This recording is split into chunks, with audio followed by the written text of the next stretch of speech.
इस्लाम दो चीजों के मजमूए का नाम है, एक हुकूकुल्लाह और एक हुकूकुल इबाद। जिस तरह हुकूकुल्लाह की अदायगी लाजमी और ज़रूरी है, उसी तरह हुकूकुल इबाद की भी हिफाजत करना लाजमी और ज़रूरी है। अगर कोई शख्स, अगर कोई मुसलमान, अगर कोई इंसान हुकूकुल्लाह की हिफाजत करता है, यानी नमाज, रोज़ा, ज़कात, हज, ये सब करता है और हुकूकुल इबाद में लापरवाही करता है, बच्चों का हुकूक अदा नहीं करता, रिश्तेदारों के हुकूक अदा नहीं करते, रिश्तेदारों को परेशान करता है, भाई को परेशान करता है, उसे जान लेना चाहिए कि उसका इस्लाम दुरुस्त नहीं और उसे नजात नहीं हो सकती। अगर कोई इंसान अपनी माँ को परेशान करता है, अगर कोई बेटा अपने वालिद यानी अपने बाप को तकलीफ में डालता है, उसे जान लेना चाहिए कि उसका इस्लाम दुरुस्त नहीं है और उसे नजात नहीं हो सकती।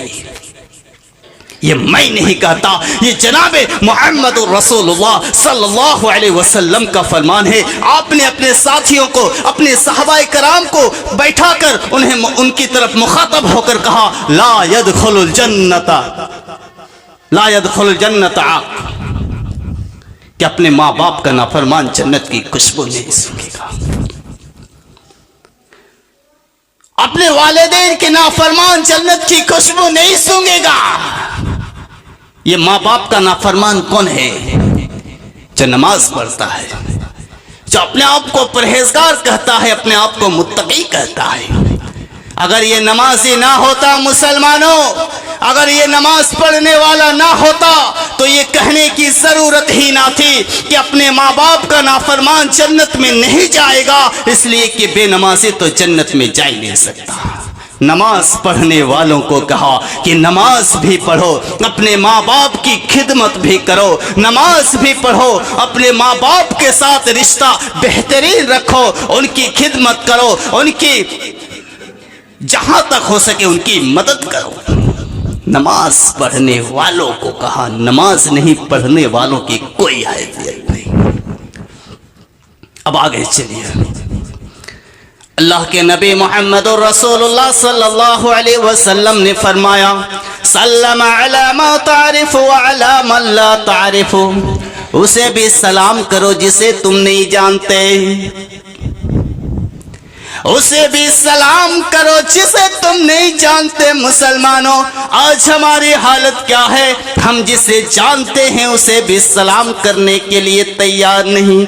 हम सोचते हैं इसमें हमारी आबरू, हमारी बड़ाई में फर्क पड़ता है, हम सलाम करें। अरे हम तो कुर्सी वाले हैं, अरे हम तो पावर वाले हैं, अरे हम तो इतने बड़े आलिम हैं, अरे हम तो इतने बड़े सरदार हैं, हम तो गांव का मुखिया और गांव का सरपंच और हमारे पास इतनी दौलतें हैं। अरे ये तो मिट्टी के घर में रहते हैं, मैं तो 2-3 मंजिले की बिल्डिंग बना कर रहता हूँ, मैं सलाम करूँ मेरी इज्जत घट जाएगी। ओ मुसलमानों, इस हदीस पर गौर करो और इस हदीस पर अमल करो। जनाबे मोहम्मद रसूलुल्लाह सल्लल्लाहु अलैहि वसल्लम ने फरमाया, और लोगों को दुनिया में उठकर सलाम तो करवा ले, लोगों से कस्तन अपनी इज्जत तो करवा ले, लेकिन कयामत के दिन अपना ठिकाना जहन्नम में बनवा ले।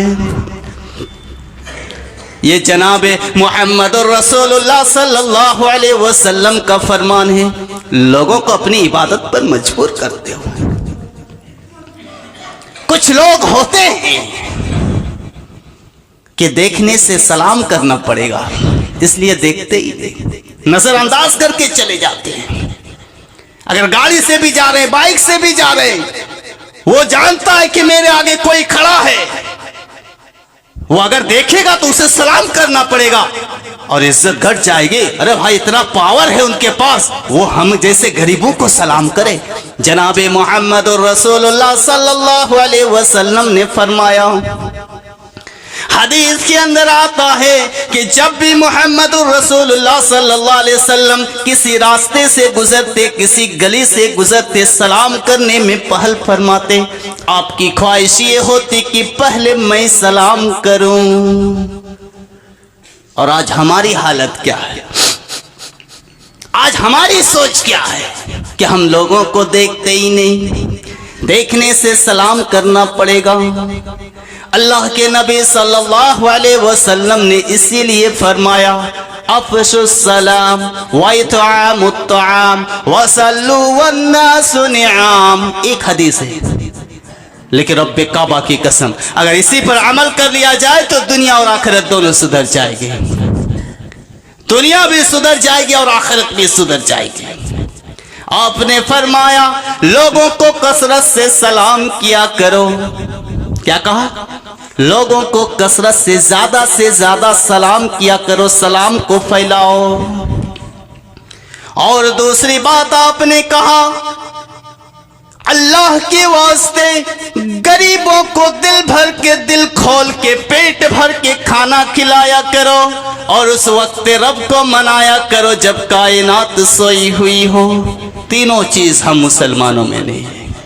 सलाम करने में सबसे पीछे हम मुसलमान, और सलाम करने में सबसे पीछे अगर कोई है तो वो भी आलिम। हम जैसे मौलवी भी हैं कि अगर हम देखेंगे तो हमें सलाम करना पड़ेगा, इसके लिए हम साइड से खिसक लेते हैं। वो लोग तो अलग बात है, उनके पास पावर है, वो झुकना नहीं चाहते, वो अपनी गर्दन को नीचे करना नहीं चाहते। लेकिन हमारी हालत भी ये है कि हम भी लोगों को सलाम करने से कतराते हैं, सोचते हैं और उन्हें सलाम नहीं करते। और खाना खाने की बात आती है मुसलमानों तो आंखों से आंसू निकल आते हैं कि हम गरीबों को क्या खिलाएं। अगर भाई भूखा है तो हमें मजा आता है, अगर भाई के घर में चूल्हा नहीं जला तो हम दुकानों में बैठकर उनकी बुराई करते हैं। हम गरीबों को क्या खिलाएं, हमें तो मजा आता है। जनाबे मुहम्मदुर रसूलुल्लाह सल्लल्लाहु अलैहि वसल्लम का फरमान है मुसलमानों कि गरीबों को दिल भर के दिल खोल के खाना खिलाया करो। और तीसरी बात उस वक्त रब को मनाया करो जब कायनात सोई हुई हो। फजर की आज़ान तक नहीं सुनते तो हम रात को जाग कर क्या अल्लाह की इबादत करेंगे। मुसलमानों आज हमको अपने गिरेबान में झांकने की जरूरत है। आज हमें इस बात पर गौर व फिक्र करने की जरूरत है। ये तीन चीजें नबी करीम सल्लल्लाहु अलैहि वसल्लम ने कहा, लेकिन ये तीनों चीज हम मुसलमान नहीं कर रहे। सबसे पीछे फजर की नमाज तक हम नहीं पढ़ पाते। रात को उठकर अल्लाह की इबादत क्या करेंगे, क्या मनाएंगे? बगैर मनाए तो इतना कुछ मिल रहा है तो मनाने से और क्या मिलेगा। ये दौलत देख के इतना खुश हो तो उस वक्त की दौलत देखोगे तो कितना खुश हो जाओगे। ये 1-2 लाख रुपया देखकर इतनी खुशी, 1-2 मंजिले की बिल्डिंग देखकर इतनी खुशी, जब उन लोगों को देखोगे जब 1 नंबर जन्नत में रहेंगे उस वक्त सोचोगे काश हमारे पास दौलतें थी, शोहरत, इज्जत, सब कुछ। अगर हम ज्यादा से ज्यादा लोगों में, गरीबों में, बेवाओं में, यतीमों में अगर तकसीम कर देते आज हम भी उस जन्नत में होते। उस वक्त अफसोस करोगे लेकिन कुछ फायदा नहीं। चलिए एक हदीस फिर इंशाअल्लाह अपने तकरीर को खत्म करूंगा। जनाबे मुहम्मदुर रसूलुल्लाह सल्लल्लाहु अलैहि वसल्लम जब मक्का से हिजरत करके मदीना में जाते हैं, सुनिए गौर से, जब अल्लाह के नबी मोहम्मद रसूलुल्लाह सल्लल्लाहु अलैहि वसल्लम मक्का से हिजरत करके मदीना में जाते हैं, हम जाते हैं तो सबसे पहले अपने घर की ख्वाहिश करते हैं, अपना घर बनाने के बारे में सोचते हैं मुसलमानों। लेकिन अल्लाह के नबी सल्लल्लाहु अलैहि वसल्लम जब मदीना में गए तो सबसे पहले आपने अपने साथियों से कहा कि ओ मेरे साथियों, मुझे इस जगह पर एक मस्जिद बनानी है, यानी अल्लाह रब्बुल आलमीन की इबादत की जाए, उसके लिए घर बनाना है।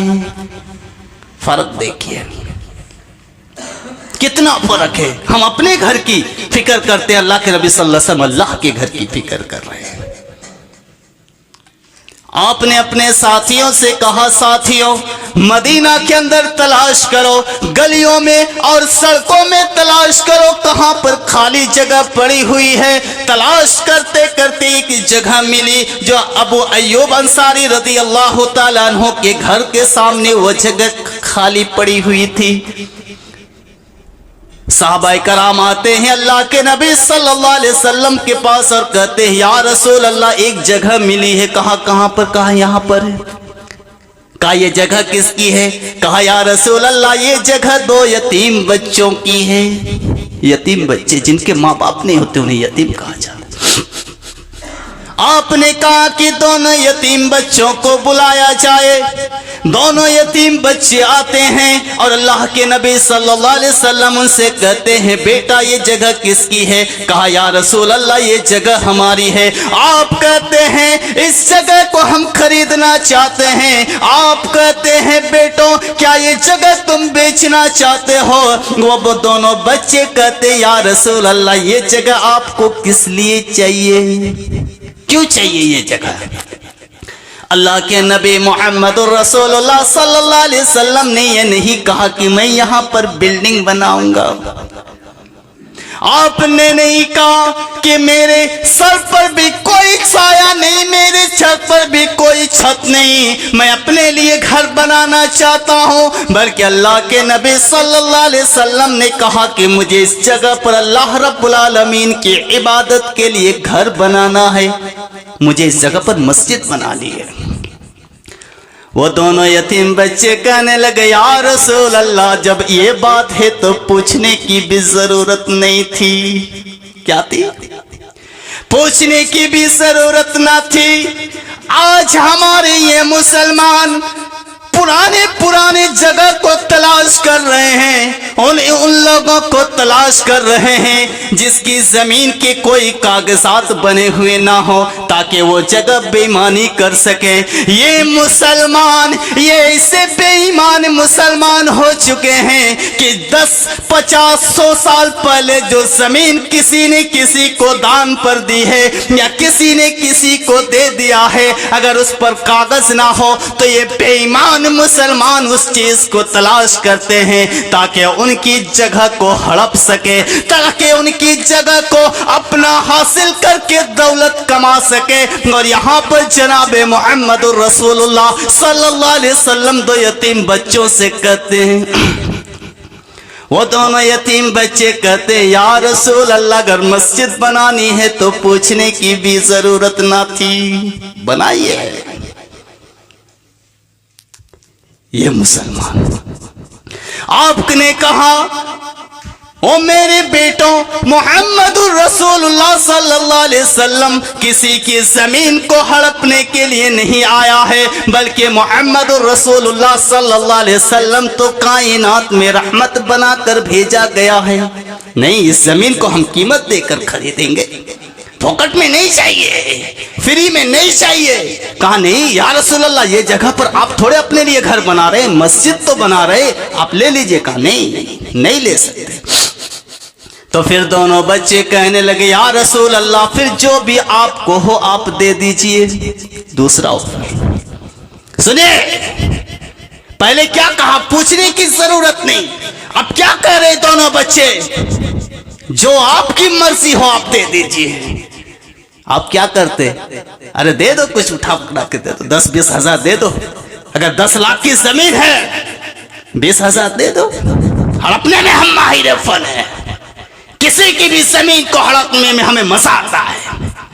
अल्लाह के नबी सल्लल्लाहु अलैहि वसल्लम ने अपने साथियों से कहा कि साथियों जाओ और मदीना के मार्केट में, बाजार में पता करो कि ये जमीन की कीमत क्या है, और जितनी कीमत होगी, अगर इस जमीन की कीमत 3 लाख है, इन बच्चों को 4 लाख दे दो। अगर इस जमीन की कीमत 4 लाख है, इन बच्चों को 5 लाख दे दो। अगर इस जमीन की कीमत 10 लाख है तो इन बच्चों को 12 लाख दे दो। इसलिए कि मोहम्मद रसूलुल्लाह सल्लल्लाहु अलैहि वसल्लम यतीमों का माल हड़पने के लिए नहीं आया है। मुसलमानों, हुकूकुल इबाद इसे कहा जाता है कि लोगों के लिए जिए, लोगों की मदद कीजिए, लोगों, यतीमों, बेवाओं और अपने रिश्तेदारों के हुकूक का ख्याल कीजिए। रब्बे काबा की कसम, आप कयामत तक नमाज पढ़ते रहेंगे, आपका कुछ फायदा नहीं होगा। अगर आपका भाई आपसे रूठा हुआ है, अगर आपका भाई आपसे परेशान है, अगर आपने अपने भाई को परेशान करके रखा है, दुनिया की किसी भी मस्जिद में जाकर नमाज पढ़ लो, कोई फायदा नहीं है।